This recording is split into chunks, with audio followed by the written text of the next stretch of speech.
on was this Georgia law, which I could see totally it being Georgia law that they don't, but if it isn't, it warrants some discussion. I mean, I'm not the person making the final decision anyhow, but I don't want to close doors on people that have done what in other areas of Georgia law society deems they are okay to have their rights restored and be in certain positions and things like that. And we're just going like, nope, you can't work for us at all. Maybe we don't want the person that did X or Y to teach.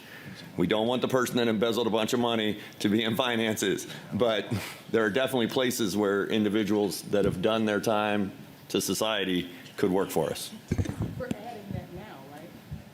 I mean, it is in red, so it is new. Oh, it's not new. I mean, It's not that new. was there. No, that was there. It was. Oh, okay. It's in that strikeout section. It's not new. We're not adding something new. That's always been there. Well, then it's in red. That makes it seem like it's new. Okay. Ms. Kowalski. Under the acting appointments for principals, it says acting appointments shall be for a period no more than 90 days. However, an extension may be granted. I know we have at least one acting principal who's been in place for more than 90 days. Do we feel that 90 days is the right amount of time? Does that need to be? I think going back to Dr. Hoskins Brown's point about maybe changing that to review at 90 days. Okay, so she was talking about that part too, because I thought that was. She was talking about, I think, with Yeah, she was- temporary employment, but we I can do think, review there. yeah, but I think we could apply the same language. Okay. Okay. Because that's in essence what we kind of do in practice. We Yeah. review it, and then it just kind of rolls. Right. Okay. So I like changing it to we will review it in 90 days instead of, to me, the way it's worded now, it looks like it stops at 90 days, and then Right. we have to do some formal thing to Right. restart it. Right, right. I do think with the role of acting principal in particular, having some clarity just for the benefit of the person in that position is helpful. And the continuity of the school. And yeah, absolutely. So, but I like the adding of review. Thank you. Okay. Dr. Howard Hall. Also, looking at the 90-day temp labor, in Title I, we would hire teachers, retired teachers, to go out into the private schools to teach in those schools on a 90-day temp labor application. And then every 90 days, we had to renew it. So has that changed? Are they allowed now 12 for the entire school year, maybe 8 to 10 months, or do we those are still use the 90 still the days? same for those, except they're in our schools. So anything outside of our schools is still the 90 days, and then it gets reviewed. So certainly we can revisit that and do something different. If that's the will of the board, we can do 6 months, if that's how we want to do it. That's just something we've done as a check to be able to make sure that, but we could change that. I'm not bound to that if the board feels differently about that 90-day review and would want it to be a little longer. That's I think fine. the sentiment of everyone is, if I'm capturing it correctly, and I want to make sure I am so we can get it right the next time we bring it through, is that everyone is fine with the 90 days as long as we add for review. Because I think the way it's worded now, it's worded in a way such that it lends itself to, at the end of 90 days, something stops, and then we have to do another formal process to restart it. When in practice, that's not really happening. In practice, it's a checkpoint for us to determine, but the way it reads is different. I think that is happening in that context related to those contracts do end and do have to be formally renewed again. It's the schools that don't.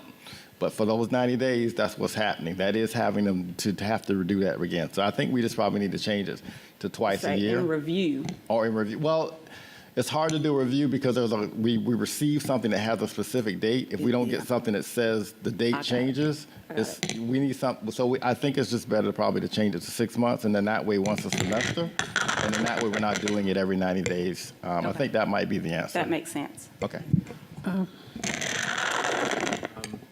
Mrs. Hall. I just want to say, Dr. Watts, it would seem 90 days, that's a clear end of a semester. That's a, It depends on, so I wrote a note to myself, is it 90 working days or is it 90 calendar? Like, is it work days or is it day days? It's Because 90 actually, days is really short. it's calendar days. It's calendar days. So it doesn't take us to the end of a semester. Right. It's calendar. Takes us barely to, like, a little bit after a quarter, or about a quarter. We could also simply add in there 90 days and may be renewed, because it doesn't mean, the way it's written right now, it sounds like it's 90 days and it must stop, and that's not the case. It can be reviewed. And Right. the thing would be to try to avoid disruption if Yes, possible. we want to don't write it need in the such a way disruption. that lends itself to continuity. Right. Anyone else?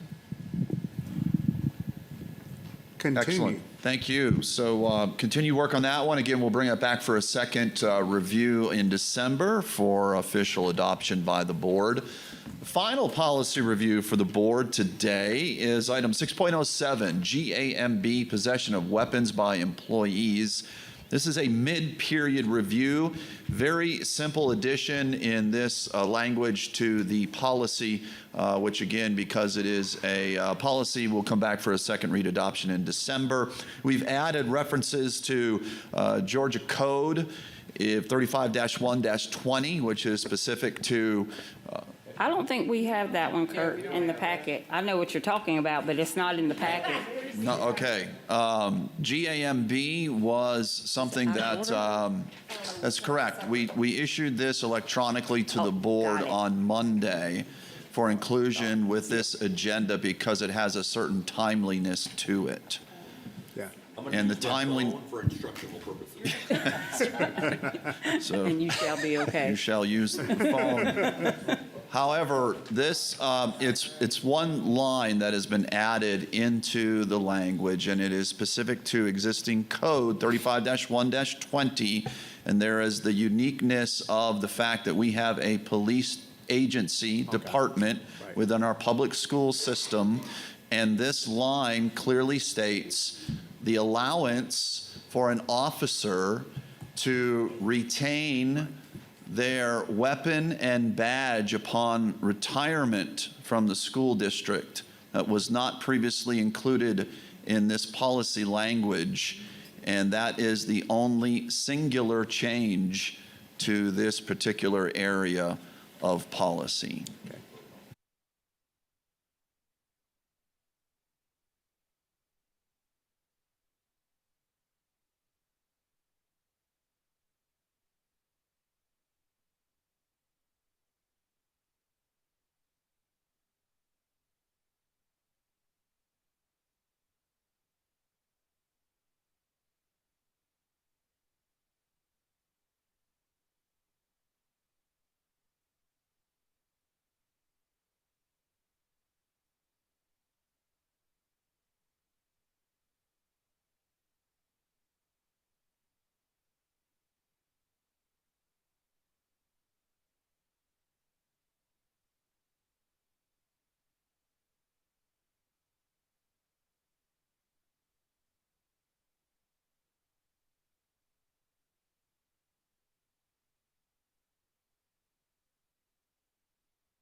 So is it something that we have to have included in our policy because it's It's allowed our by law? option. We have the option of adopting in right. our policy what the law allows. So there's a special legal statutory allowance for it, and then we have to adopt a policy where we can do it, and the police also have to have their own protocol regarding the same. Okay. Thank you. Dr. Hoskins Brown. Thank you. I can understand unreadiness in putting into policy a gift, a regular gift. I would ask that we consider that the depreciation associated with a service weapon, they're not being bought a new weapon to take with them into retired life. Just like my kids were laughing at me because I have an iPhone 6S. See, look at y'all. Y'all are laughing too. But I have my board phone is an iPhone 6S, which I have not lost or broken or damaged. And you can take it with you. I cannot take it with me, but I would hazard to offer that if I were to ask as a get off the board gift, can I have my iPhone 6S? You can have it. I think we can. See, the superintendent says that I can. I think it would be $50 under our policy, actually, 50. We'll put it on a plaque for you. So I ask that we consider this with the tradition in mind, also considering the cost of many glass plaques and other gift type items that we give retirees that perhaps we're not so far afield of what it is. But your concern, Is valid. at least, is concerned and it is heard, and they can do the research to find out the value and the depreciation and whether it's not a responsible use of taxpayer resources.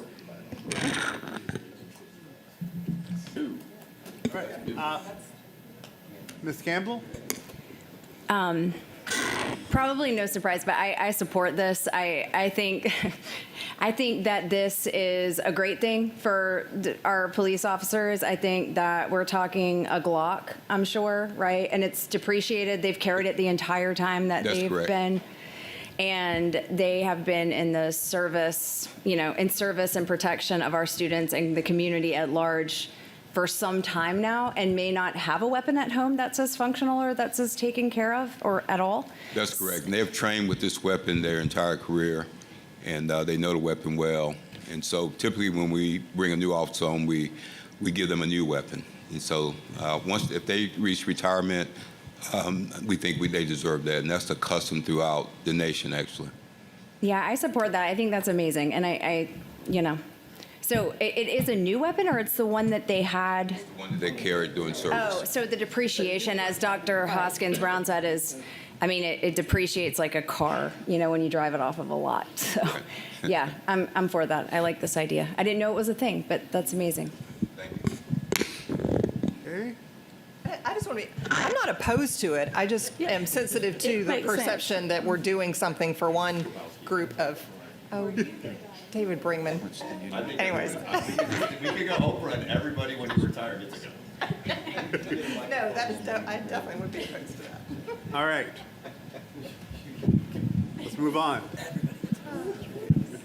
Okay, a very good discussion. That was item 6.07, comes back for a final adoption in December. That concludes the policy reviews of today's board agenda. We have two proclamations for the board to read into record and officially adopt. Item 6.08 is Proclamation American Education Week.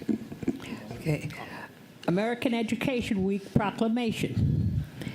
A proclamation is now presented recognizing American Education Week to highlight our public education systems as the backbone of our great nation, providing young people with the tools they need to maintain our precious values of freedom, civility, and equality. Today and every day, we celebrate public education and take a moment to honor and recognize the individuals working to ensure that every student receives a quality education. All employees of our public school systems are united in their work to equip young Americans with both practical skills and broader intellectual abilities in support of their productive futures. Thus be it resolved that the week of November 17th through the 21st, 2025 be proclaimed by this Board of Public Education as the 103rd annual observance of American Education Week in the Savannah-Chatham County Public School System and all throughout Chatham County. I'll accept a motion. It's moved and seconded. All in favor? All right. And we actually have someone here to accept this today, our Teacher of the Year, Jennifer Hughes.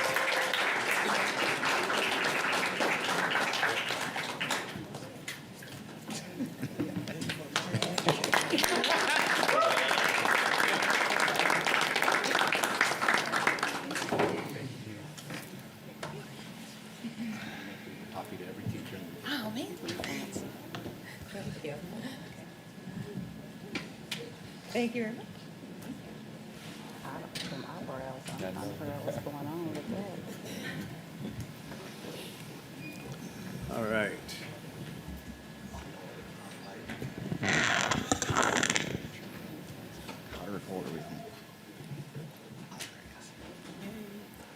Next item on your agenda is 6.09, Proclamation Retired Educators Day. Maybe we should put proclamations prior to policy. So our apologies, you've been sitting out there for a while. Sometimes we have short policies review and other times they can be pretty extensive. But however, we appreciate you, and I would just read the abbreviated version for the sake of time. Retired Educators Day. A proclamation is now presented for Retired Educators Day to recognize the retired educators who have touched and influenced the lives and generations of young people and who have motivated and inspired their students to use their innate talents and abilities to their fullest potential, prompting them to become responsible, contributing citizens.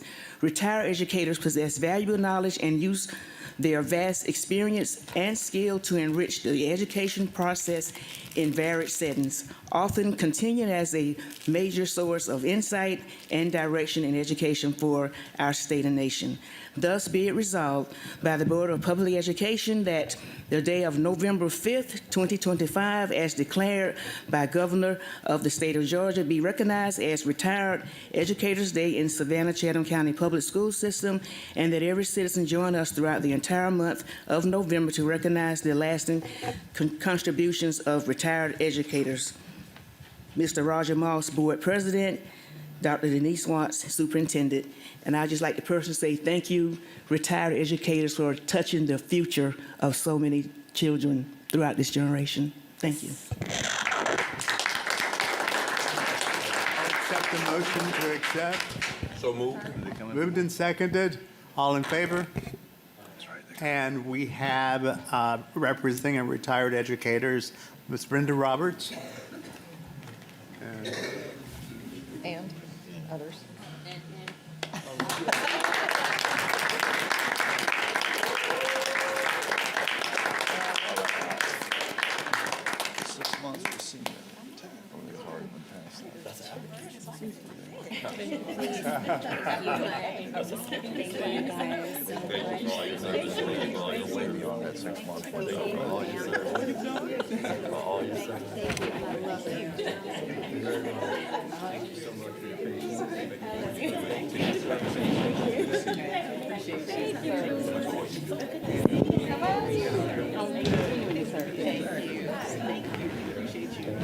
So much.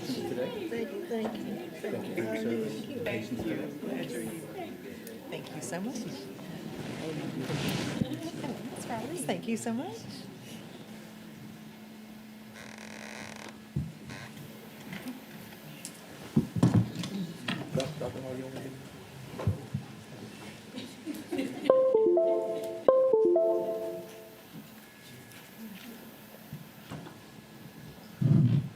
Thank you, Mr. Board President. That concludes the Board Matters segment of today's board meeting. Returning the agenda to you for the consent and other matters of today's agenda. I'll accept a motion to accept the consent agenda. Been moved and seconded. All in favor?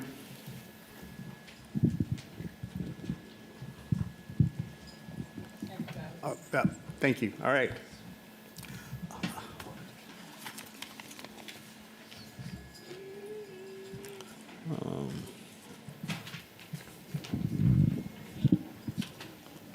We do have item 8.01, which is a budget amendment for the 21st Century Community Learning Center grants. Ms. Rosalind Nathaniel will bring the budget amendment toward the board for action.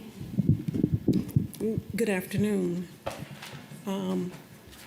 Budget amendment Title 4B21, 21st Century Community Learning Center Grant, Fund 462, Program 1839.